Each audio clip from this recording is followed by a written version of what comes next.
How much has the world learned in the last quarter century about Islamist terrorism as well as Jew hatred?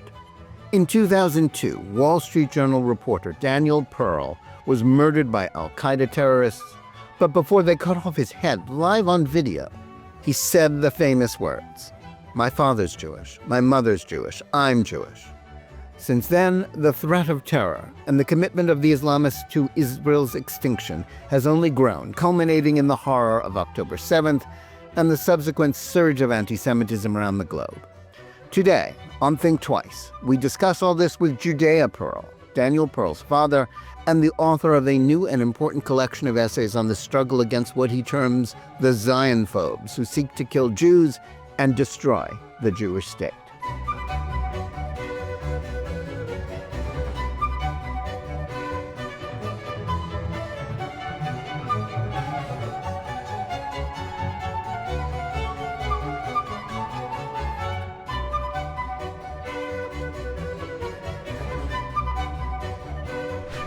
Hello, and welcome to Think Twice. Today we have an important conversation for you with scholar Judea Pearl about the struggle against Jew hatred that he has waged in the 24 years since his son Daniel's murder by al-Qaeda terrorists. But before we start today's program, I want to remind you, as always, that in addition to Think Twice, there is a Jonathan Tobin Daily podcast where I share more news and analysis with you about the most significant issues we're facing today. You can find the Daily Show under Jonathan Tobin Daily on the JNS channel, wherever you get your podcasts. And now to today's program. The words, "I am Jewish," spoken by abducted Wall Street Journal reporter Daniel Pearl shortly before he was murdered by Islamist terrorists, haunted a world that was already in shock from the 9/11 attacks. But what happened to the widespread revulsion against the open Jew hatred of those monsters that was expressed across the civilized world then? In the years since Daniel Pearl was slaughtered by those dedicated to the destruction of the West and Jews, anti-Semitism and support for the destruction of the one Jewish state on the planet has not only increased, it has been mainstreamed and normalized. A man whose entire political career has revolved around the cause of destroying Israel has just been elected mayor of New York, Zohran Mamdani, and support for that position appears daily in the pages of the New York Times, the leading newspaper of the city with the largest Jewish population in the world, and Jews are told not merely to accept it, but to stop complaining about it. One person with a unique perspective on this passage of time and the fight against Jew hatred is Daniel Pearl's father, Judea, a leading academic as well as an eloquent voice dedicated not merely to preserving his son's memory, but to leading the battle against the scourge of what he calls Zionphobia. And we're honored to have him with us today. Dr. Judea Pearl is the Chancellor's Professor of Computer Science and Statistics at the University of California, Los Angeles, and Director of the UCLA Cognitive Systems Laboratory. He is known internationally for his contributions to artificial intelligence, human reasoning, and philosophy of science. He is the father of slain Wall Street Journal reporter Daniel Pearl and president of the Daniel Pearl Foundation, which he co-founded with his family in 2002. He lectures and writes frequently on Jewish identity, the Arab-Israeli conflict, the history of Zionism in Israel on campus. And he is the author of the new Coexistence and Other Fighting Words, Selected Writings of Judea Pearl, 2002 to 2025. Judea Pearl, welcome to Think Twice. Good to see you, Jonathan, and good to be on your show. Well, it's an honor to have you with us today, Professor Pearl. I want to start by asking you about the event that propelled you into the public eye in the world of advocacy. You wrote shortly after the death of your son that his murder was a betrayal of humanity. Since then, you've devoted your energies to not merely guarding his memory, but to fighting back against the forces that led to that crime. Your collection of essays is a testament to that fight. But after 24 years, do you feel that we've lost ground? How has the discourse about the hatred that motivated his killers changed over the course of those years, do you think? I have wised up in certain aspects. I have, I've been doing a long series of dialogues with Muslim scholars. I have talked with Muslim community. I've talked with Palestinians. And I came to the conclusions that what we thought was the source of their hostility is colonialism and other ills of the West. And I came to the conclusion that we have been missing the point. What fuels their anger and their hostility is simply the existence of Israel. It's something that they could not absorb, they cannot internalize, they cannot agree with. And this was the obstacle in all my attempts to form a connection with the, let's call them other side. Okay. I came to that conclusion both through my dialogues and through my visit in Doha in 2005. And of course, since then, we have had many, many occasions to see the manifestation of that obstacle. I think that's an important insight. You have written and spoken calling attention to the fact that anti-Zionism is a form of racism. Yep. But you believe that we make a mistake by sticking to the term anti-Semitism to describe anti-Jewish hate, including anti-Zionism. You think it's important that we use the term Zionphobia. Why? Oh, it's absolutely true. When we say anti-Semitism, few things happen. First of all the philosophers come forward and say, no, it isn't exactly anti-Semitism, and they start quoting from the huge literatures on anti-Semitism what it is, and they come to the conclusion that no, what's happening now is different. And they are right, it's different. We have a different virus, and we have to fight it with different medicine. So in campus life, that have been documented quite clearly. Whenever you say the word anti-Semitism, you lost the ground. The university appoints a task force on anti-Semitism. It sits for 10 years. All the philosophers are invited. They climb on Mount Olympus, and then they come out with wishy-washy determination. This is or this isn't. This is not the point. If you listen to what our adversaries are claiming, they want a Zionist out of the campus. They want students, right, which are Zionists, to be ashamed and to feel not belonging. And we are hitting on the wrong adversary. So second, they can always, whatever you come out with a definition of anti-Semitism, they can come back and say, no, we are not anti-Semitic. We love Jews. We like them to pray 3 times, 5 times a day if they want, and to eat in a kosher cafeteria. We will go on a barricade for that. What we hate and what we are resisting and what we are trying to what we are hostile against is the existence of Israel and the people who support Israel.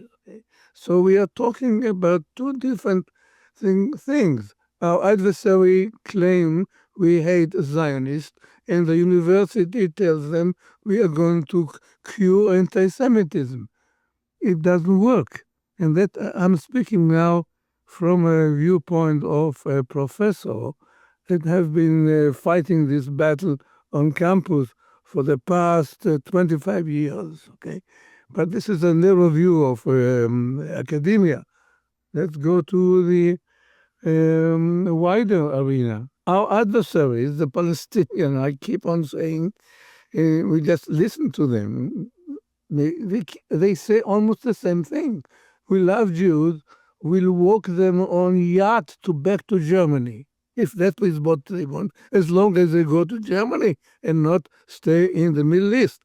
And they keep on saying, and if you listen to them, in all their horns, they scream, or we cannot agree to the existence of Jewish self-rule in any territory anywhere in the Middle East.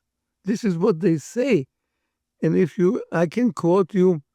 Who do I quote you? Who can we? Whenever you say that to a leftist or to someone who is pro-Palestinian, you get the answer, no. We surely can find some people who would agree with the existence of Israel. The answer is no. You cannot find such people. And if definitely not from their spokesman, not from the journalists, not from their clerics, and not from their leaders. So perhaps you can find them among the ordinary people, right? That's the answer. Definitely there are some ordinary people who would agree to the existence of Israel. No. How do I know? I listen to them here in the diaspora, but here they are free. They are not under the boots of the Palestinian Authority. Right here they can talk freely and listen to what they say here. Look to what my colleagues, the Palestinian colleagues here in diaspora are saying. And they keep on reinforcing my or agreeing with what I'm saying, that no, the existence of Israel will never be accepted by any Palestinian. When we don't listen to them, and we keep on acting as though there is a chance to form some sort of consensus, to appease them in some way, so that the two-state solution, which I advocate very strongly, could be materialized. But there are certain conditions for this utopia to materialize, and we don't see those conditions. That's very true. And I guess, the question I have to ask, in terms of, the 24 years of advocacy that your book covers, I think in 2002, there seemed to be, in the aftermath of 9/11, and then the shock that your son's murder caused, a sense that the al-Qaeda murderers were, that these were terrible people and Nazis and everybody had to oppose them, and that they were no different. Or do they, the question now is, do they think the perpetrators of that crime were different from the perpetrators of the outrageous crimes of October 7th? Or are they just not thinking it through? Who are those that you're asking whether they think one way or the other? I'm talking about general opinion, the people on campuses. There seems to have been a shift in some way, hasn't there? But there are certain segments of the societies which think it's all the result of American imperialism and nothing else. Okay, but these are it's a plain thinking people. Let's talk about the intellectuals, okay, or the people actually involved. I met terrifically good Pakistanis at the time that were very adamant to fight against their extreme elements in Pakistan. Yeah, it's true. And there are people in the West as well. But when I got to the point of discussing, let's say in public, when we had the public dialogues, and it came to talk about Israel, a blank wall. Mm-hmm. It just doesn't penetrate. And this is perhaps due to the theological motivation or theological arguments that, land once Islamic, forever Islamic, cannot be moved over to the Dar al-Harb, the house of war. Which means once you have a dominance or ownership, Islamic ownership on a land, it cannot be transferred to infidel rule. And this is deep, deep in the heart of every Muslim, except, of course, the real moderate ones, which are few, but they exist. Okay. So I found this to be a wall of communication. Mm-hmm. Especially in my trip to Doha in 2005, I saw it very clearly. It was the idea was, let's work together with the Americans to advance the progress and democracy in the Muslim world. That was the name of the conference, okay? And I came back with a simple conclusion. The Muslim response, and these were enlightened Muslims, moderate, okay? The response was, if you want us to be progressive, if you want us to progress and to modernize, give us the head of Israel on a silver platter. This is our condition. Mm-hmm. It was a very nice bargain, you know. You want us to progress, not we. And we do you the favor of progressing to modernity if, on one condition, eliminate Israel.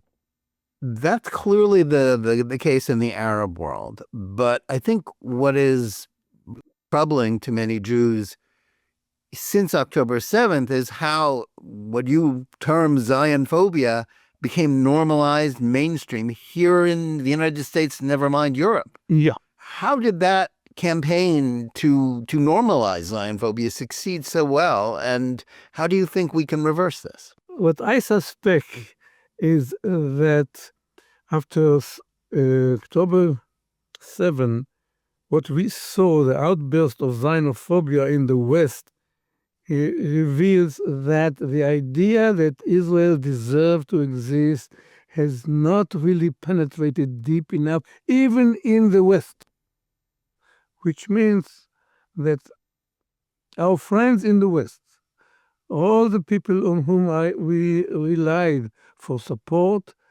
were supporting us with expediency. It was fashionable to support Israel, but deep inside, they really, really did not internalize this idea. Because what does this idea mean? The Jews are normal. Zionism is a Jewish quest for normalcy. And that has not penetrated even in the Christian world.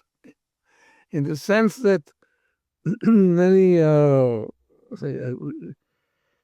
Christians are devout Christians and they still remember that we killed the deity. I think it lies deep enough in many people's mind, at least if not that theological force, then at least the idea that Jews are special. Jews are not normal, they are talented, they are powerful, and they are to be protected, and they are to be even admired, but they are different. They are still not as normal on the top of the ecological ladder. But therefore, the idea that Israel should exist is a light under a question mark. Who says it should exist? If Israel exists, it means that Jews are normal. And that's something that many, many people in the West cannot internalize. That is my conclusion after seeing the outburst of Zionophobia after October 7th. Yeah, October 7th. Yeah. What should we think about the phenomenon of Jewish anti-Zionists? And even as we saw in New York City, Jews were Mamdani, a man whose whole political career has revolved around the campaign to destroy Israel. You've written in one of your essays that they're like Moranos, secret Jews. Can you explain that and tell me your thoughts on that issue? They're under pressure, like everybody else, under peer pressure to comply with the fashion. And if the fashion is hate Israel, they will join it for social acceptance. I understand it. And this is similar to the pressure, of course, the pressure in the Inquisition time was much more severe than the pressure we have today. But it is still the social pressure to follow the crowd or retain your identity. Okay? And these people have given up on their identity, and they have, as my friend Einat Will says, they have given them the flesh of a pound of flesh. Mm-hmm. It is requested for social acceptance, and they carry the consequence. Okay? Just yesterday we saw a senator in California changing his mind due to his own social pressure when his contendants face him clearly with the question, is Israel committing genocide? And he bowed to pressure, cutting essentially the best part of his flesh, if we are talking about the metaphor of pound of flesh. His identity, and said, yes, Israel is committing genocide. Comply to that. So the conclusion, how to treat them. The Jewish community has sort of excommunicated, not officially the Maranos, but at least it excluded them from the community. Definitely from the synagogues. Okay? They did not enter into synagogue. And they did not claim to have a bima in our synagogue. And today, the new Maranos are demanding a place in the bima. Where is our bima? Today we are not going to shul, but we have our academia. Our academia is old world bima, the synagogue. Yeah, so they claim to have equal right to speak for Jews. Right? It's just a different form of Judaism, what they could, and this is wrong. I wish we had strong enough leadership to excommunicate them officially. I think that's a very important point. I think the leadership, much of the leadership of the organized Jewish world has been afraid. I mean, they have this cult of consensus, and they are much more worried about offending, sort of left-wing sensibilities than in actually having a community that stands for something. I agree with you completely, yeah. In certain circles, the voices are stronger against them, but never reaching the point of official excommunication. Hillel, for instance, Hillel has gone far enough to say that we are not going to collaborate with organizations that deny the Israel right to exist, right? Like Jewish Voice for Peace, so on. And Hillel has been criticized for that in the name of a big tent. Okay? But I think it still maintains this position, and I think it's right. And I'm glad they have done it. And this kind of dichotomy must be maintained throughout the Jewish community. Well, I think also part of the problem is that, you mentioned, that all Jews don't go to shul anymore. And, what is the bima? You said academia. But I think another bima is sort of mainstream press institutions, like the New York Times, which many Jews still treat as if it were the Bible. And people like Peter Beinart, whom I know both you and I have debated, he has a bully pulpit there that is denied to Zionists. And that gives a certain legitimacy to his position in some parts of the Jewish community. All we can do at this point, until we get the strong leadership, is keep on saying, do not speak in the name of a Jew, of the Jewish community. For us, you are not a Jew. You are, I call them ex-Jews or yester-Jews. Now, one of the key issues that I think has grown in importance with the pervasive influence of settler colonialism theory in both academia and in popular culture is the notion of who is indigenous. Yeah. Jews are indigenous to Israel, but are instead labeled as colonizers and even white oppressors. I guess the question is, why do we let them get away with denying rights to Jews, denying their existence as a people? Is it because Israel's achievements transcends their obsessions with race and class and gives dignity to nationalism? You address this in your book. I address it on several layers. First, we have to understand what the definition of indigeneity is. Okay? And my slogan is two states for two people equally legitimate and equally indigenous. So I say equally indigenous because I believe that in the long run we need to have a two-state solution. Right? I said equally. So by virtue of what principles? Well, indigeneity is defined as a composition of three factors.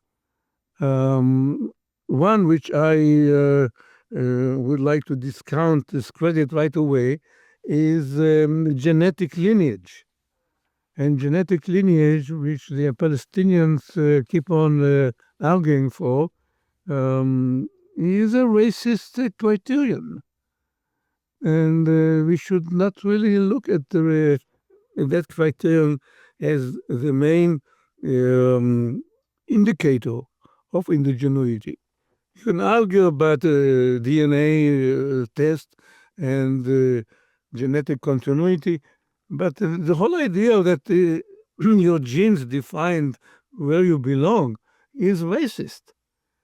So there are two other factors: continuous residence, physical presence, and this is what the Palestinians do have.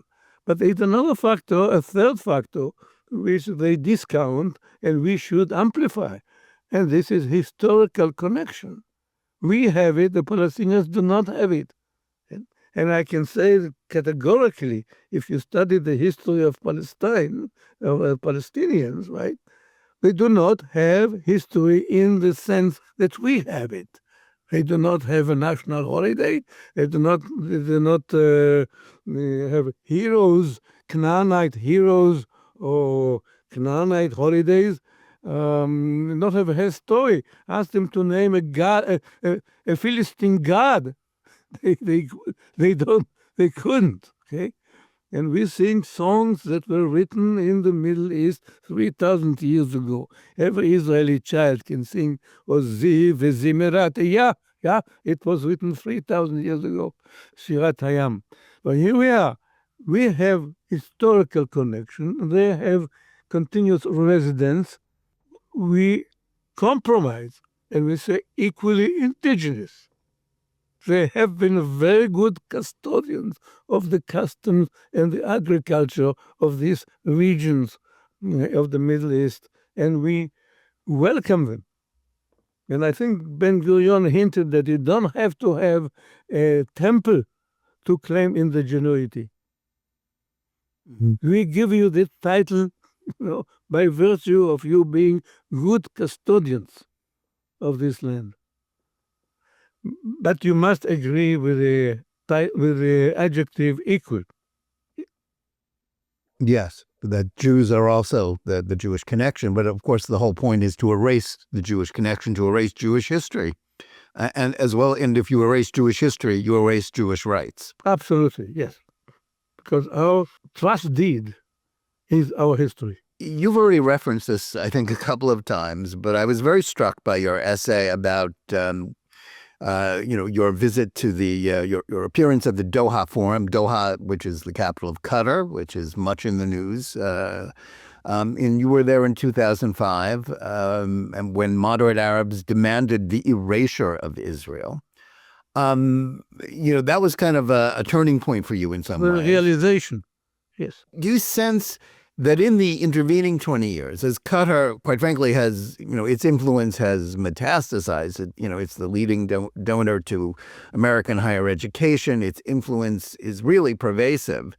Do you sense that there's any give in that position since then, or is it just as strong, just as implacable, just as much of a wall of intolerance for Jewish rights as it was then? Even worse. Much worse. I can see it out in the poison that they spread is penetrating the Western mind and the reporters. You cannot talk to a Al Jazeera reporter. And one time I talked with a reporter, he wanted to interview me, and he asked me, "Are you a Zionist?" And I say, "Isn't everybody?" He didn't publish the interview. They just cannot accept the idea of Jewish self-rule anywhere in the world. Maybe in Azerbaijan, they will accept it. Yeah, referencing the Stalinist, fake state in Siberia, which was, something of a parody of Zionism. But yeah, that intolerance continues. Now, in your writing, you address the issue, and you've already mentioned it already today, the issue of genocide. The claim that Israel's committing genocide is, not connected to facts. It's a blood libel. But you go further, and you've sought to remind the world that you, as a native Israeli, survived an intended genocide in 1948. Why is this history forgotten, and why do we need to bring it up? Well, we have to bring it up for two reasons. What in justification for the establishment of Israel. Yeah, it was a war of defense, and people forget that we were there under a genocidal threat. But second, more important, is to understand that the establishment of a Palestinian state today will be a genocidal act. People do not, when we talk about the occupation, people do not understand that Israel could not just pull out from the region, from the West Bank, and give full self-rule for the Palestinian. Full self-rule means that you have control over the import and export, and who counts and who goes, and whether you have the right to bear arms. Okay, this Israel could not give their neighbors as much as it wants to, okay? Because it will turn immediately into a springboard to eliminate Israel for a position of power. Well, we've already tried that experiment, haven't we, in Gaza? That is debatable, because our adversaries say Gaza was an open prison and so forth. Look, there was a blockade and so forth. But let's talk about the West Bank. Okay, where you have theoretically not Hamas in all, you have enlightened Palestinian Authority. Okay, but another point which people don't realize is that eliminating Israel today, even nicely, on yacht, okay, is an act of genocide. And why? That because Israelis have obsession too, and they are determined not to give up their sovereignty no matter what. Call it obsession, but this exists today, which means that if you eliminate Israel today, you are going to fight against Israeli army, bunker to bunker, place to place. Okay? You are talking about sacrificing 3-4 million human beings who are not going to give up their sovereignty for the sake of making the world a better place by eliminating Israel. This is what the Western mind does not grasp, okay? That Israelis will fight on their sovereignty as hard and tooth and nail as much as the Palestinian. Which means any attempt now to eliminate Israel, or even to soften it and making the vice state a binational, right? And they will resist it. And if you force them, it means it's going to be a bloody war. This bloody war is going to cost us 3-4 million Israelis. And that is a cost, and Western must ask him or herself whether this cost is worth the good feeling that we have eliminated Israel. Well, since it's Jewish blood being spilled, they're not that concerned about it, but that's the point. Israel's destruction can only be accomplished by the genocide of its people, and indeed, that is the stated objective of Hamas. Correct, but you see, the difference is that Hamas admits that they are going to use force to do it, and weapons and rockets. Okay? The nice people in my neighborhood here, the Western mind, they think, let's do it nicely. Let's just eliminate Israel by name, okay? And move them on yachts to Europe, okay? If those who want to live. And those who want to stay under Arab control, let them stay there in their villas and in their farms, okay? And this is not going to happen. It cannot be done simply because Israelis too have an obsession. They will not give up their sovereignty without fight.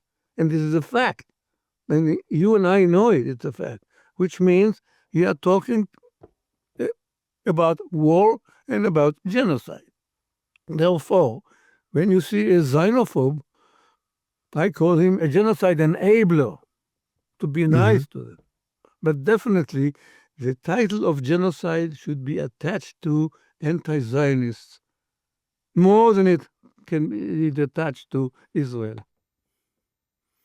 Now, one of the consistent themes in your writing is the rejection of moral equivalence between terrorists and those who wish to stop the terrorists. That's clearly been lost in the discussion of, the post-October 7th war, and indeed in many other discussions. But I guess the question is, why is that important moral distinction been lost in so much of our public discourse? You're asking why it was lost in public discourse. I do not dwell on terrorism very strongly. I used to until 2010. I don't do it since then because the word terrorist has become ambiguous, definitely in the West. They're saying that for one person, a terrorist is a freedom fighter for another. Yeah. So they eliminated the distinction between terrorism and a freedom fighter. It became an ambivalent concept. So I'm not using it anymore. I got into the consequences of actions and policies.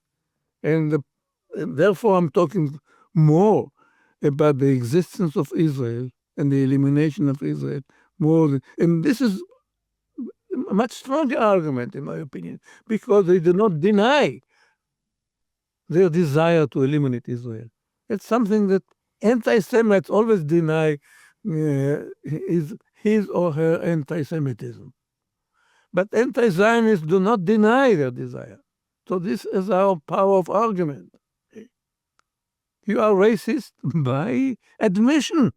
Now, in one of your essays, written prior to October 7th, you pose the question of how Hamas, which, as you say, is very open about its desire to destroy Israel, to even commit genocide, had become the darling of the West. It's arguable that that's only gotten worse since they really, gave us a trailer for what they wanted to do to the rest of Israel on October 7th.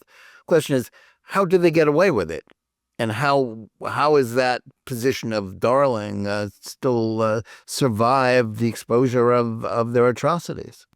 They admitted their atrocity and their foul mind already in their charter. It wasn't a secret. But still, I saw in my university, Jewish professors, claiming that Hamas was provoked by Israel, and Hamas is a social movement, and symposium after symposium declaring Israel guilty of provoking Hamas unnecessarily, and no attention whatsoever to Israel's desire to defend itself against Hamas rockets. And in one of the symposium, which became public, the crowd or the audience shouted, "Death to Israel and long live Hamas." And I'm talking about 2009, not post-October. I saw it's coming, and that's why I wrote about it. I saw it. And then, as always happened in the university, then the good name of the university is attached to the bad name of Hamas, and the students' newspaper come out and say, expert says human rights were violated by Israel in its war on Hamas. Yeah. This is a combination of repetition and reputation. You always attach the name of some NGO, which is highly reputable, like human rights or university, or expertise to your claim, and that becomes more solid, a more powerful argument. Repetition and reputation, and also, I say, the retinal. You have to have images, emotional images on your retina. So this combination of these three R's is what enables them to penetrate the Western mind. Yeah. Now, one issue that you raised in your essays is the use of the Holocaust in Holocaust education. Oh, yeah. I'm glad you mentioned it. I'm so Yes. glad. This is our Are we failure. teaching the wrong lessons by just emphasizing the tragedy of the Shoah while ignoring not only the way that anti-Semitism is different from ordinary hate, but also its role in Jewish history and, in the subsequent rise of Israel? How do you think we failed there? I want to tell you a trauma that I went through.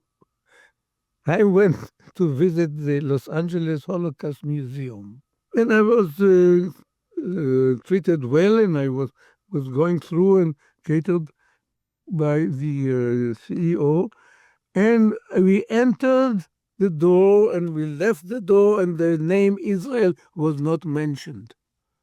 What you see is skulls and teeth and shoes, okay? Horrible pictures, but we don't see Israel. I liken it to the Christianity would not have become a world religion if the gospel would stop at the crucifixion and not at the resurrection. And we have done exactly the opposite. We stopped and we display to the world everything that happened to us up to our crucifixion, but nothing about our resurrection. And we have a lot to show, both before the establishment of Israel, before the Shoah, and after the Shoah, right? And we don't do that. A visitor that comes through the door of the Holocaust Museum, and not only in Los Angeles, there are 85 Holocaust museums in the United States. And in none of them you will find anything about two things. Nothing about Jewish history before 1933, nothing. And nothing about the establishment of Israel after the Shoah. Okay? This is a shame, and this is something that is going to haunt us for years. Why? Because the Shoah education or Holocaust education has consumed the largest part of Jewish philanthropy. Right? This is where sons and daughters of Shoah survivors have devoted their energy and their thinking and their money. And we have essentially wasted it. Maybe waste is a bad word because they've done it in the best intention possible. Okay? But it is wasted because it doesn't show the most important part of our existence. We are resilient people, and it doesn't show that. Yeah. So imagine that you are a black child from Watts, and all you know about Jews is one thing. This 2 hours a year that you visit the Holocaust Museum. That's all you know about Jews. So you go in the door and you see the skeletons, and you leave the door and you remember the skeleton. This is how we want to present ourselves. This is who we are. Is it partly just because, victims became, victimhood became, sort of credibility in today's culture? I might note that Yad Vashem, which is in Israel and obviously is not totally disconnected from Jewish history and the subsequent rise of Israel, it changed its name when it was redesigned and rebooted. Originally, the Holocaust Museum, Yad Vashem, as it was originally conceived, was a memorial to the heroes and martyrs of the Holocaust. Now it's the heroes got downgraded. Yeah, Yad Vashem, I understand, has a wall with the Jewish history, timeline of Jewish history. Yeah, and I have it in my book too, on purpose. Yes, you do. And I am proposing that to the Holocaust Museum that I visit, that at least have one wall, one exhibit, one corner. And if you don't like a corner, make it, sub-corner. Okay? But give some tribute to Jewish resilience and Jewish tekuma. We call it tekuma because it's our resurrection. It's our rebirth. And there's no mention of it. And it's a mistake.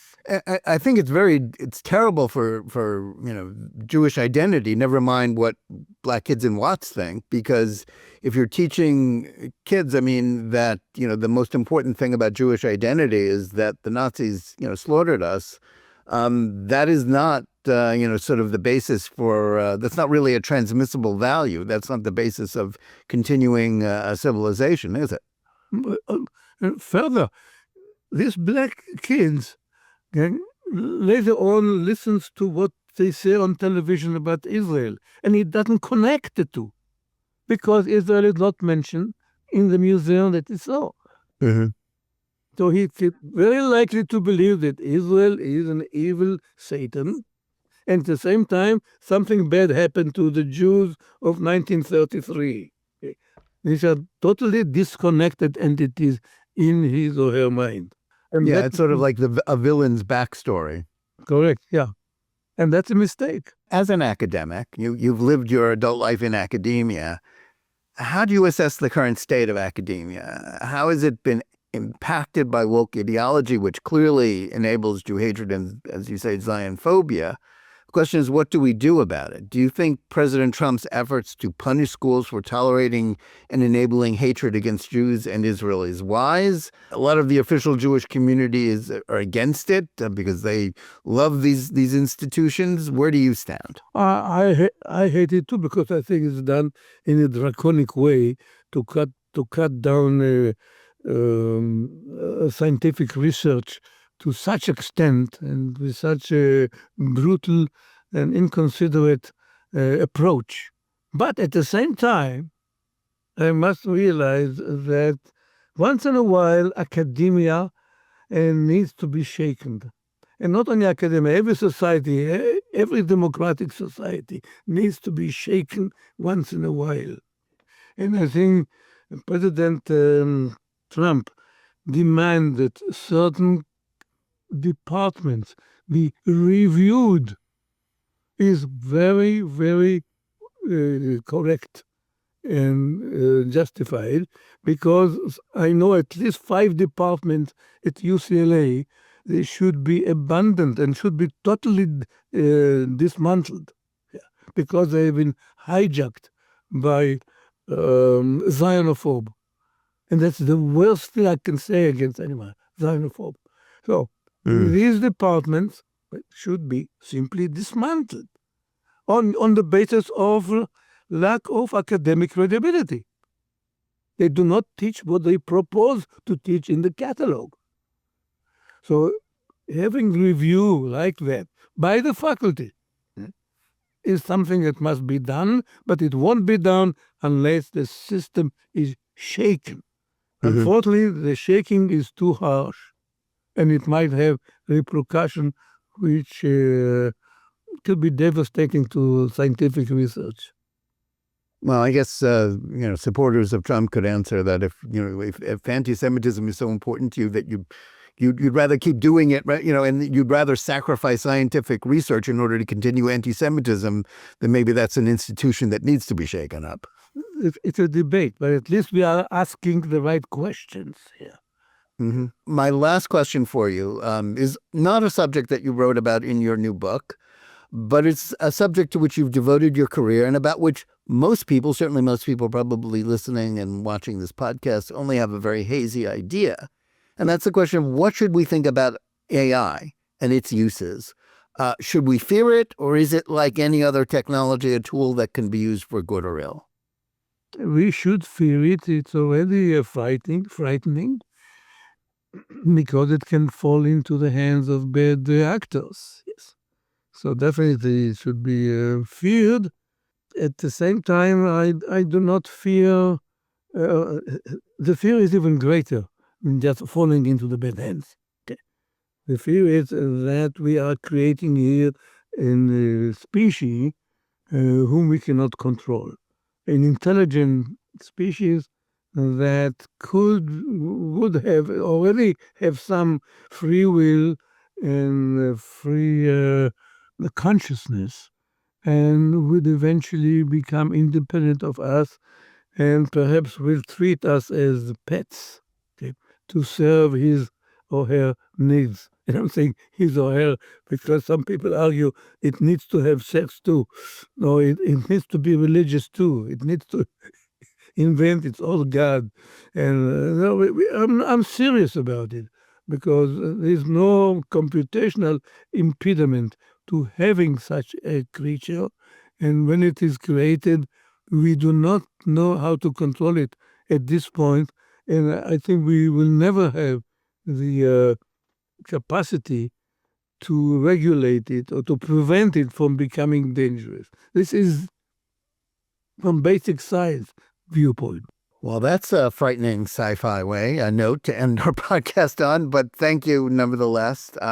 Dr. Pearl, thanks so much for joining us today. I don't want to stop research in AI. No, of course not. Number one, because I'm egotistic and I'm doing this research. And the reason I keep on saying it is because by doing AI research, we learn about ourselves. True. How can our audience find out more about your writing and follow your work, Dr. Pearl? Just follow my Twitter feed. It's X-Judea Pearl. And we have a very lively discussions there about AI and about xenophobia.